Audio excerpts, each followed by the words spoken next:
taro whātula mai mō whāponga lunga o TV TALA'LASI ma mi te tara ame i me whai mana Australia ala mai e tātou tala mai SAMOA nei awa fo i le so. E momo ate tātou tala ua lau i loa le alo le atunu le sunga ia papali i pene huro papali i le tāleni o le tusiata o lana tala i le tāleni wa ia te iele o se tūlanga na amata mai o matua. Ai mai lava ina la ititi sa fa o Sofia lava il tale ni ul tusiata. Na ia ta ua mea umal se o mangai fa o Sofia i o ia e tusi ma fau. O le ala fo i leo lona nau ta inga ina ia tu ina atu le tale ni a wa alo le atu nuu e ala lea o au ina e ui ele o sangaluenga fai ngofie. O le aso an nafi na to talai fai to o le a onga wa ia fa avai ina ma fa ingoa ina i le pen. Po le Beautiful Expressions of Nature Academy of Fine Arts and Culture ma ola na mau o se mea na ola e ma oe i lalolangi e le mawhai lava se tasi o na vesea. O papali ina o ina le kolisi le e whakasai le umoenga fau. Ma sa whaia o ngai fo il mutaupule nei o le tusiata i lea o nga tusiata ale e kalisia. Ina uanga i se mai papali i sa ia whatu ina lola na o nga le nei le lata. Pe tai o le whaaleanga ina i le whai tausanga umawai wala yo na si i mai vai telefou. Ma o le asona nafi na ia whaalau ilo aile to tala i o lea onga i alo ma whanau o lea tunuu. Na taa ue papali o le ala leo le malanga i fafo, o na ia mautinoa lavalo na lumana i le tāleni le nei, a o lai titi, pe ta ili nā tua lava leo i tātou, e maana na o vave lava i mea, a ele aise onu sai. E anoa noa i alo ma whanau o lea tunuu o lo whioa i lava ma tāleni nei, a e taluai o le tele o mea wa mana o aile matua, o na lea iloa leo se lumana i e iai. Sao noa papali, o le ala leo le nau nau e whaawa o pele a onga le nei, o na e tele mano noa i whanau e maua lumana i le tāleni o le tusiata. A whai fo i e le tāleni e le tusiata, o lo i eisi tūlanga e whaonga i ele malo se pei o le vaneina o whaatangata, ma o le tomaia o ina lea i lea onga, e le na o i lato i ele tāleni o le tusiata, ai o le skiol fo i pole i loa e whai ngā luenga, le isi mea o lo o ina ai. Na ia wha mafafoi, e tau lau o wha moemoenga o le whanau mo le lumanai, pea ono sai mātua. O le aso ana nafina amatai le stala mo lea onga, se ia ulia lea soiva o le masina fau. O le atapena lea e aloa i o lea onga, pea mai a whaalia ngā luenga i lato o lea mua i le stala atu, mai ono se lau tālama le pepa whanau le stala. Ua suia fo le whainga o lea onga o le aiai, o le alua tausanga le umia o ngai, mai ta ilua kuata le tausanga. Na ia whaalia foi, o le nau o tātou le tuspasi, e nā ona te wai le whata o le whali, ai te watu le iloa e le ila ise a la se itulou, o le ala leo lona manatu, e sui le whainga ma le umia o ngai. O lona nau ta inga, ia whaaso atu le tomai wa ia te ia, a wai le tu maula na tangata, ai tu maula o oina pe a whai e whaaso atu. Inise tala, e o mai le taimina ia le ima walawa sa company na te whaatautai le Digital TV tono Samoa. Se i wangana ai se company saina, o loo whai nei whaatale noanga mwheutanga inga, ma le malo, i leo mai e tilo pe o le altulanga i whai, o le mafua anga i pe o na ta ua le min staff so ta inga ma whaamatalanga tele wawave, ia a whamasanga Rico tupai, o le taunga ta tele le aitu tulitangata, ua mafua ile tuai o na maua se company e whaatino ina le atulanga. O le company saina leo loo whaatala noa, e ia tunu Afrika tu sarana whaita wau whai, ma le lua se lau afe tangata, o lo whai ala lato maro lea, ma o le manato o lea company, a whai o mawhai o na whai Afrika, e te tau fwoi o na mawhai o na whai e Samoa nei. O lo wha moe lalo tātou malo, e saule a se singa al company lea ili amatanga o tosang nei, ma sa ili aini ana pa anga lato te tutu whaatasi, a walawa le au mai o le Digital TV, molo tātou watunuu. Ua te mawai nei lea li pango tau langa misiluki, lea na whaatopatope mai le whaasisilanga le pūlenga o le whalipuipui i le aso lulu, pe ama le tau se fulu le pō le aso lulu lava, na toi momoli a toi langa e lona ainga mai whangalii i le whalipuipui. Na whaalia le sui komisina o le whalipuipui, na tau fiatu le ali o no la au whaasai no le marijuana, mai le na o le pauai leo le taimi ua sola i tua langa. O le sosola i o pangota i tuama le whalipuipui masina ua tuanai, ua le whaitasi o na tupu.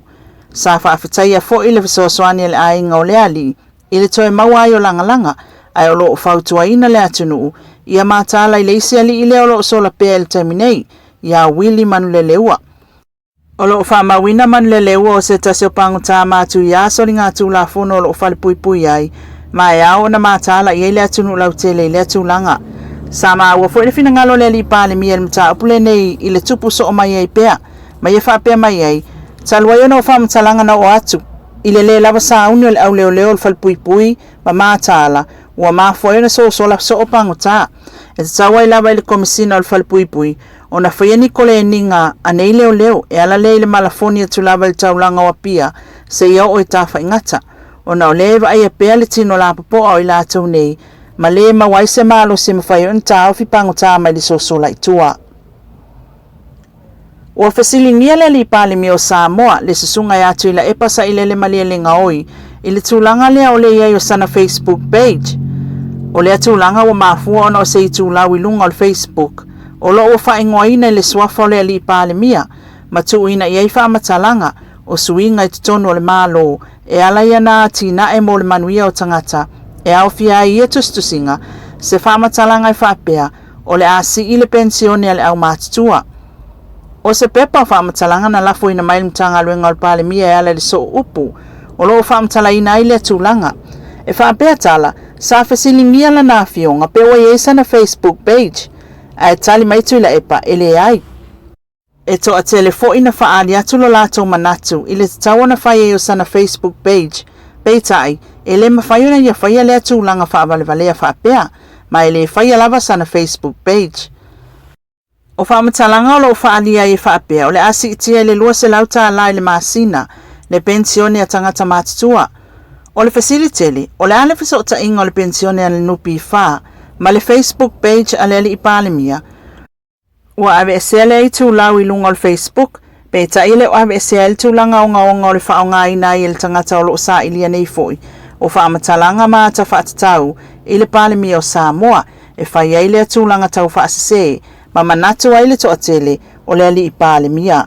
E pe na whaatulafono ina o le ulua i pensione sa e tangata mātutua, i le tausanga na whatua amata i le awhi i waselau i wasefulu, e limas fultala i le masina, e ese mai ai lea se leni le mawai o le whaamanuianga i malanga fua i tangata mātutua, i wa ala upasa se tono le atunuu, a toa ai maliva ai fua e fua mai, i mauta ngase. O le taimi nei, wa se lau tolus fulima tāla le pensione, lea wa maua le masina, ma e silia i le valu afe tangata mātutua o le atunuu, o lo tutongi atu i ai pensione, e silia le sfulima miliona tāla le tupe whaaluina, i le tausanga, mo le pensione a tangata mātutua, o le atulanga o lo whaatupeina umalava, e lo tātou mālo. Matala muli o lo fuafua, o ke topa po le amatanga fo i November, e pe ona sau noa le ali minti tau whalepui, ia tiala vea tioni si o hunt, e te tala ili whalepui tan malala. O ia whaamatalanga na maua lea i se asia singa le komiti whaapale mene o tupe whaalu le vai aso nei, o le whalepui au fia i whale ono, o lo iai sela, e whaafale moalii, tasi mo tamaitai, ma le tasi mo tau fia, a to ai ma le whale whaapitoa mo ila ato ua ula vavali tele, ma matu i asol tula fono. E le o au fia i whale ia, le whale mo le au whainga luenga, e whaatino ainga luenga wha ofisa, o se whale mai, ma se whale saa, a to ai ma le pāma walunga si o ina ile no fuanga. O le ngaluenga le nei tan malala, o lo whaatupeina e le unit trust, isa no ngā tupe, o lo whaia mai ai, e whaamue moe, e te tongi se le ni whaalu al mtanga luenga o leo, ma le whalepui. O tala ia o le aso Faraile, pe ona maa watu ma le tātou atunu i Samoa nei, mo sanu whaapoponga tai awa e mo le taimi nei, manu tala ina whi au matiute o te toi o le aso, soifoia. So wow, natu e ala i langa misi asitasi